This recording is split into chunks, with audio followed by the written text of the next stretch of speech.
Okay. Anyway, let's start.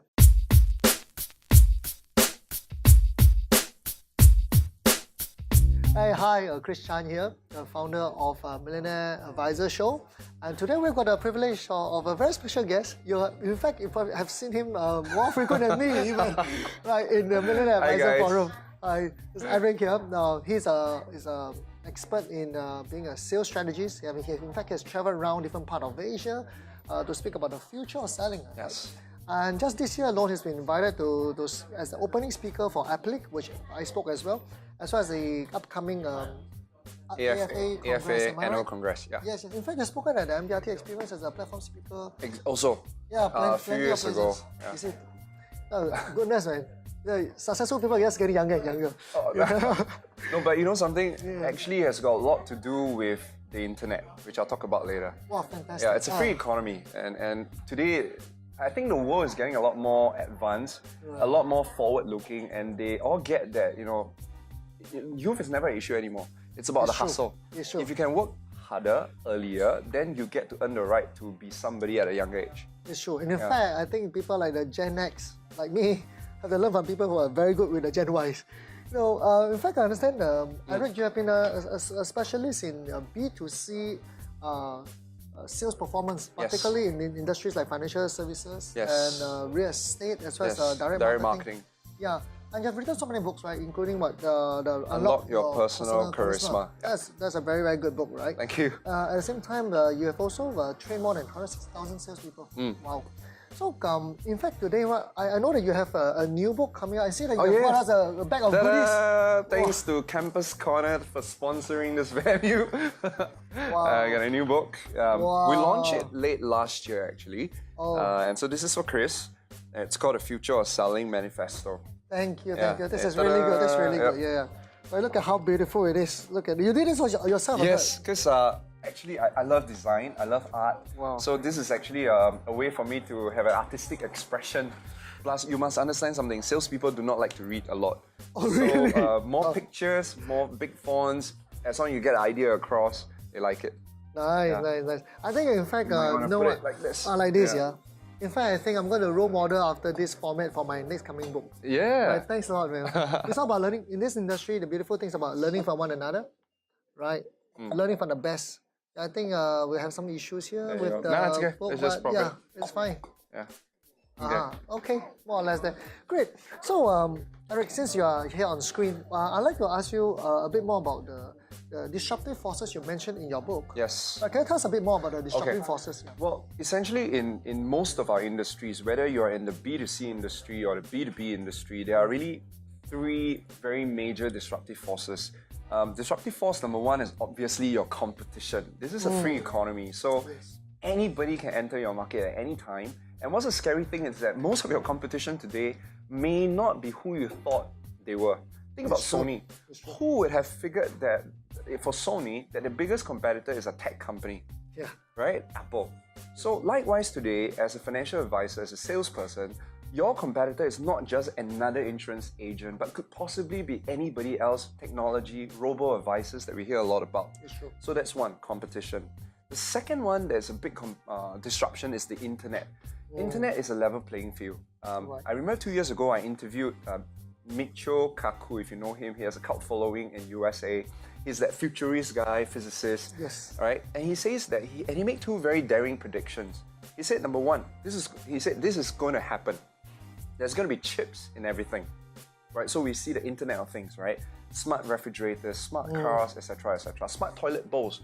The very cool thing he said was, when you pee, right, the toilet bowl can tell you what kind of diseases you will have in 10 years' time. So you could fix it. Right? So that's very cool. Your refrigerators will tell the actuary what kind of potential diseases you have. So you Based on the food you eat. Exactly, based on the food that you eat from the refrigerator. So that's the cool part. Now the second one, not so cool for me and you as well, which is the elimination of the middleman, the elimination of the broker. So anybody that is in between the buyer and the seller, they're going to be removed in time to come. Replaced by technology. Replaced by technology. So if you think about it, isn't that trainers, consultants, accountants, me and you, and financial advisors, and in general, salespeople? That's the second disruption, and we see that happening already. And in fact, I think it's being amplified by the boost in the smartphone users as well. Exactly. Yeah. In fact, most of the things today are consumed via mobile rather than a laptop. Right. That's true. So that's a very big one. Second disruption. Yes. The third disruption, it's a psychological one. It's something that you don't see. It's invisible. It's called inattention. In other words, we're living in a dramatically distracting world where people no longer pay attention anymore. Our attention span is as short as a hummingbird. And Not a goldfish anymore. not even a goldfish. So the question is, so you see, this is distracted.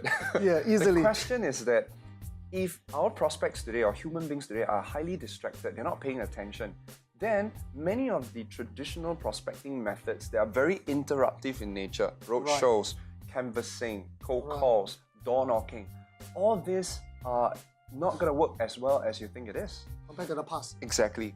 So if I can sum up, this is not all doom and gloom, right? If it's doom and gloom, then we won't even be here. There is obviously a lot of potential for you. Remember this Chinese word called 危机, right? We've talked about it a lot. 危机有危就有机嘛，对不对? So when there's danger, there is also opportunity. The problem today for salespeople is not this disruption. Is that in spite of all these disruptions, salespeople are still frozen, rooted on the ground, scared or ignorant, or the worst is the ostrich effect, we call it, where they stuck their head in the ground so that they don't see the bad stuff, so maybe the bad stuff didn't happen. I think that's the big worry, and that frustrates me because I feel that sometimes I'm like a prophet in my own country, like Jesus in his own country, right? Nobody listens. It's true. I do have my inner circle who trust me, Yes. but I want to reach out to the bigger sales community. Whether you're in B2C or B2B, it's going to be the same thing. It's true. All these things will happen and you're going to do something about it. It's true.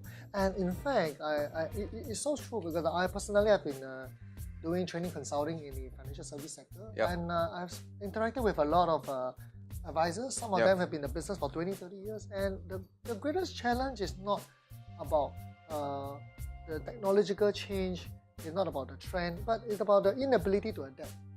The stubbornness to learn, relearn, unlearn, and relearn. So that is the thing that's hindering a lot of people from moving forward, which is why I think it's so important for us to create more awareness through videos like this, through our books, through our seminars, etc. But you know something, guys? This is a gold mine of opportunity because it's times like this where the world is changing, where 90%, you could even say 95% of the people are going to be frozen. And you know what's the scary thing about disruption? I actually attended an innovation conference once, and it says that the reason why most people don't change is because in times of disruption, you actually see a spike in your business. You actually see an improvement in your business. So like when Sony was nearly crushed, when Nokia was nearly crushed by iPhones, right? They actually see a spike in their sales. Why is that so? Because in the fringes of the market, people are closing down. Therefore, the businesses are consolidating. So there was that little spike of business for a very short amount of time before the whole crash comes in. So today we're living in that spike where everything is okay. Right? Eric and Chris talks about the changes. Yeah, I get that. But the weaker ones weaker ones are eliminated. So I'm getting the business. Yeah, that's true. But my question is, the wave that everything goes up. Like wave. The tsunami, everything goes up and then it crashes down. The moment when that crash comes, do you have the protection that you talk about all the time? And so here's 3 tips for you, very quick one. Right, great. The very first thing that you need to fight the disruption of competition is differentiation. I'd rather you be different than to be better. Now, I'm not saying that it's not good to be better, but I'm saying that if you can't even be different, you have no chance to be better. It's true. So it's a lot to do with your branding, your personal branding. In our programs, in this book, The Future of Selling, I spoke a lot about differentiating yourself by the people that you serve. Now, this is something I learned from the celebrity world. You see, I always ask people, are you a fan of Justin Bieber? And most of them will say, no, yeah, this kind of reaction, no, But if you're a 13-year-old, 14-year-old young girl who doesn't appreciate good music, right? You probably will say, yeah, Justin is my fan. Right. So, and if Justin is here, he's not going to be offended because he understands one thing that all celebrities know. And that is, when you try to go after everyone, you end up appealing to no one. Right. When you try to go after everyone, you end up appealing to no one. So, as I always say, you don't want to be the one of many, but to be the one and only. Exactly, the one and only. Because if you're number one, you'll still be replaced. But if you're the only one, you'll never be displaced. And the thing is, so in this book, I talk a lot about how do you find your fan base? People who celebrate you, people who are naturally drawn to you, people who you can click with and can speak their language almost effortlessly. And if you can find that fan base, you would now become the big fish in the small pond. You see, the analogy I give is, don't try to be a small fish in the big sea. You get eaten up. Be a small fish in a be a big fish in a small pond, right? Because if competition is healthy, domination is immunity. If competition is healthy, domination is immunity. I like that. And it's not about just one pond, no? It's about finding multiple ponds where you can become the big fish there. Totally agree. So that's one of the biggest change you need to make. And it's going to be an exciting one because you're going to be celebrated. And so that's in the Future of Selling book. So I think there's exciting times ahead in spite of the challenges, right? Yep. So buy this book. Okay? Yeah, I've got my copy signed. Right. So coming back, Yes. Eric, you see, there are a lot of people right now who are concerned, right? So if there are all this disruption going around, all these challenges, uncertainty, how can one, especially in the financial service sector, in the insurance sector, to better equip themselves to stay ahead of the competition, to stay ahead of the change? What kind of strategies or tips would you have for our audience? Okay, there are many. I'm overwhelmed because there are actually many. So like in the book, I actually spoke a lot about before you can take a step forward, it's always better to take a step backwards to review your terrain. I mean, we are in campus corner, right? Yes. So you ask any mountaineer, no mountaineer would tell you just rush and just walk, just keep walking, because You got to prepare in advance. you got to prepare in advance, right? You got to know what's ahead.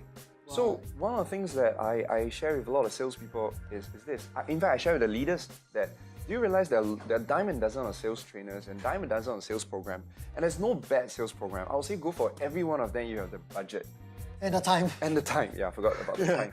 But I tell you why most training don't work, for two reasons. Number one, because most of the training are fixing things that do not need to be fixed. So, you see, I'll ask you something. If let's say you have language issue, right? Your problem is with Mandarin, Yes. right? Would you have gone for an English class? Obviously not. Obviously not, right? It doesn't pinpoint to my real problem. Oh, okay. Or let's zoom in into. Let's make it even more obvious. So, let's say we know you have a Mandarin issue. Right. Does that mean that just because you have a Mandarin issue, any Mandarin class can fix you? No, of course not. Absolutely. Because if you dive into much deeper, right, there's a root cause. There is a reason why you're not good in Mandarin. Maybe because you have a bad experience with the language itself. Maybe psychologically. Exactly. Or maybe you have Emotionally. memory issues. That means you cannot remember. Or maybe you cannot connect English and Mandarin, the strokes. So, until you know the root cause of why you're not performing as a salesperson, don't go try fix it, because then you end up fixing the wrong thing. It's like I got a bullet wound and then I patch it up. This is what most training do. They patch it up. They don't fix the root problem. Bingo. So one of the things I've been telling sales leaders, and you notice that I stopped running sales programs not because I don't want to, but because I run one and I realized that it doesn't work as well as I like to back then. So today, I always tell salespeople this: before you go for any sales program, understand yourself. Study yourself. Exactly. 知己知彼，百战百胜. So everybody's been talking a lot about the understanding your audience, which I know you know that. But my question is, how well do you understand yourself? And it's not personality, I just want to say. Because there are a lot of personality profiling out there, MBTI, you got the DISC, you name it, right? Yeah. But this only show personality of a person, but that doesn't have a very direct relationship with the sales performance. Exactly. Yes. So actually a couple of years ago, I started using a proprietary sales assessment tool. That's always been my little secret weapon when I do my sales consulting. You must understand, before I entered the insurance world, I was doing a lot of consulting for corporate companies. I was working with FedEx, I was working with TNT, I was working with pharmaceutical companies. So I came from a consulting background. And before we can fix something, we need to find out what the gaps are. So the very first thing that we find out is your selling style. Every one of us have a different selling style. Agree. Some of us sell by personality, right? By force of character, right? But you'll be surprised actually, in my assessment, I'm actually blue. Yeah, so it's right. It's the personal relationship. Yes, yes. But they're basically, it's based on colored brain model. So until you know your natural selling style, you will not know what attraction strategies or what you call lead gen strategy will work best for you. if you do not know your selling style, you will not know what kind of customers are best for you as well. The strategic target market. Exactly. So you gotta understand. It's like, if 你是学太极拳的, some. Okay, let's talk Pokemon. I think you all understand Pokemon better. I mean, come on, if you're a water Pokemon, you don't go try and fight a grass Pokemon, right? Or worse, you're a fire Pokemon, you try to fight a water Pokemon, you're gonna die. So that's the reason why a lot of bosses will send their salespeople for training, right? But it's like a rubber band effect. We always, when we are under stress and pressure, we always go back to our default selling mode. So rather than trying to change your selling mode, can you have absolute precision about your strengths and your limitations so you know you go where you're celebrated and you go where you can perform the best and then flex the rest of the selling style. Very interesting. So that's a very big change in the way I've approached my programs these days. I think this is quite revolutionary because in what I observe in the training industry, I mean, you and I have been around for a while, you realize that everyone is looking for the newest, best training. The newest, the bestest. Bestest, the biggest. And motivational speakers. Right, and end of the day, they don't get the result they want, but they're spending hundreds of thousands, if not millions, on such program. And it's quite frustrating, right? So, and something that's common between Eric and I, we're people who believe in creating results. Lasting results. Lasting, sustainable success. Bingo. Which is why I think this is so important. That's why I thought it would be so good. You can tell us a bit more. If anyone who wants to find out a bit more about their selling style, or is there some, how do they get in touch with you? How do they find out more? So here are two things for you guys, right? Number one is this. Number one is, before you understand yourself, understand what's happening around the world, right? So if you are curious about the disruptions in the world and you want to know, you have to start reviewing your current sales practices first. There are things that you're doing that doesn't fit in this new world. And this book will help you immediately. Just get this copy of the book, go read chapter 2. I would show you what the 7 horrible sales practices that used to work for you, but it's not working, and why it's not working, and how to fix it. You can buy it online? And you can buy it online, you can buy it as an ebook as well. And in there is a worksheet to help you find your fan base. So it's like, that will help you fix the affinity market. Sounds good. Okay, so that's one. Number 2 is on Monday, I will actually be in KL meeting my inner circle. And I will be revealing to them this tool. And this tool is going to help them find their natural selling style. On top of that, I'm actually going to show them what are the 6 new sales abilities that you need to have in this new world. So there are new skills you need to have, and surprisingly, it's not the standard sales skills that you thought about. So these are the new skills that work for the new bunch of people, the new mindset and the new buying behaviors. And so I'm going to review those 6 capabilities, and you will even have the opportunity at the end of it to measure yourself according to these 6 abilities based on the top 25% in your industry. So that means you can measure your current capability and style with respect to the top 25% top 25. in the insurance industry if you're there. I mean, this assessment tool, we've used it for, I think, about 17 years already, right? Wow. So we have a lot of data. And it's just that we're starting to use those data. In fact, I recently went to China because of this. I was hired by TNT and FedEx to do an intense assessment of their sales teams and to figure out what the gaps are so that we can fix it. I used this tool last year actually with the top agency in one of the financial service company. In Singapore? Yeah, in Singapore, and they produced 49 MDRTs and 3 COTs. Wow. So in 中文我们讲说对症下药.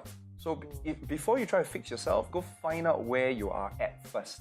You know? No, you see, people always say, right, like let's say I'm lost. I say, Chris, I'm lost, right? I need to get to your place, but I'm lost. What will be the first question you ask me? Find out where you are. Exactly, find out where you are. So we have no time ready, it's July. Find out where you are first in terms of what's your dominant selling style, what's your weaker selling style. Find out where are you at with all these skills, and then go fix those skills that will give you the biggest returns. Plus, there's a very cool thing that this tool does as well. It's to find out your motivational drivers. We're all motivated by different things, right? What trigger your motivation? What trigger your motivation? So if you understand your top triggers, then you know how best, managers will know how best to work with you, that's important. and you know how best to work with yourself. Fantastic. And I think, in fact, so can agencies come to you and do an assessment for all their advisors? Yes, and not just at the company level? In fact, it's already happening. We're working with NTUC Income. We're working with a couple other companies I cannot tell you about yet. But essentially what we did is we not only just measured the gaps, but we created a 6-month program with tracking.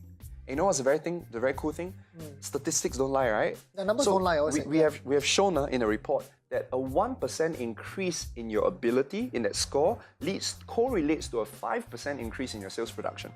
Wow. And that's measurable. It's measurable, totally measurable. I like that. Yeah, so I mean, I'm a computer engineer by training, so I like this kind of tools, and so this has been what I've been working on. And how about individuals? Individuals who may not have a big team here, they want to improve, themselves. How can they get access to this as well? So the URL or something? There's a URL. So guys, what I'm going to do is we'll insert the URL right below. Okay. So there are two URLs. One URL to order your book. The second URL is to come join me for one of those sessions. I call it HTHT, Heart to Heart Talks, where I would share with you in depth about what this tool is about and how you can use this tool for your own personal coaching, for your own personal strategy adjustments, and also for hiring if let's say you're a manager. In fact, the very first one I'll be doing it's on Monday, 3rd July at 1 p.m. in KL. So it doesn't matter whether you're from Malaysia, Philippines, or Singapore, just sign up, express interest, and then my team will send you details and get you for a face-to-face with me, and I'll share with you a little bit more about what we do, okay? So even for people from Singapore, they should register their interest? Absolutely. It doesn't matter which country you're from, just register your interest. Sounds good. Yeah. Great. All right, we've come to the end of this exclusive interview with Eric Feng. So look forward to see you in the next round. See you guys. Bye.